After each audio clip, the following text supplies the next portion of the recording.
এদিকে স্বরাষ্ট্রমন্ত্রীর বক্তব্যে সাগররুনি হত্যা রহস্যের জট খুলেনি, এই বক্তব্যকে অস্পষ্ট ও বিভ্রান্তিকর বলে আন্দোলন অব্যাহত রাখার ঘোষণা দিয়েছেন সাংবাদিক নেতারা।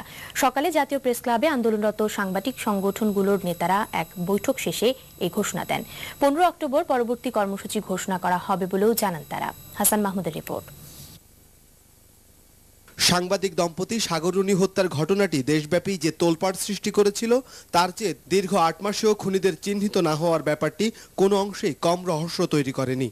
অবশেষে দায়িত্ব গ্রহণের পরপরই স্বরাষ্ট্রমন্ত্রী মহিউদ্দিন খান আলমগীর প্রতিশ্রুতি দিলেন এবং নির্ধারিত সময়ের মধ্যে জানালেন তদন্তের অগ্রগতির খবরও। তবে তার এই বক্তব্যে অস্পষ্টতা রয়েছে বলে দাবি আন্দোলনরত সাংবাদিক সংগঠনগুলোর নেতাদের। স্বরাষ্ট্রমন্ত্রীর বক্তব্য অনেকাংশে অস্পষ্ট এবং বিভ্রান্তিকর। এই বক্তব্যে হত্যা রহস্যের জট খোলেনি।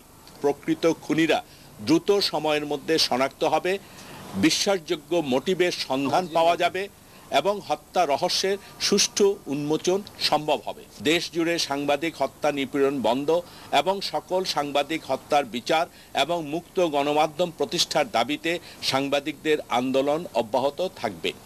বাংলাদেশ ফেডারেল সাংবাদিক ইউনিয়ন, ঢাকা সাংবাদিক ইউনিয়ন, জাতীয় প্রেস ক্লাব, ঢাকা রিপোর্টার্স ইউনিটির নেতারা দীর্ঘ বৈঠক শেষে জানান, দেশ জুড়ে সাগররুনি সহ সাংবাদিক হত্যার বিচার, নির্যাতন বন্ধ করা এবং মুক্ত গণমাধ্যম প্রতিষ্ঠার দাবিতে রাজপথে সোচ্চার থাকবে সাংবাদিক সমাজ। আমরা বারবারই চেয়েছি যে আসলে হত্যাকারীরা গ্রেপ্তার হোক, চিহ্নিত হোক, এটা ছিল আমাদের মূল বিষয়। আমরা যে ঐক্য গড়ে তুলেছি গোটা দেশের সাংবাদিকদের মধ্যে, সেই ঐক্য যে কোনো মূল্যে আমরা রক্ষা করার মধ্য দিয়ে আমরা আমাদের আন্দোলনকে এগিয়ে নিয়ে যেতে চাই।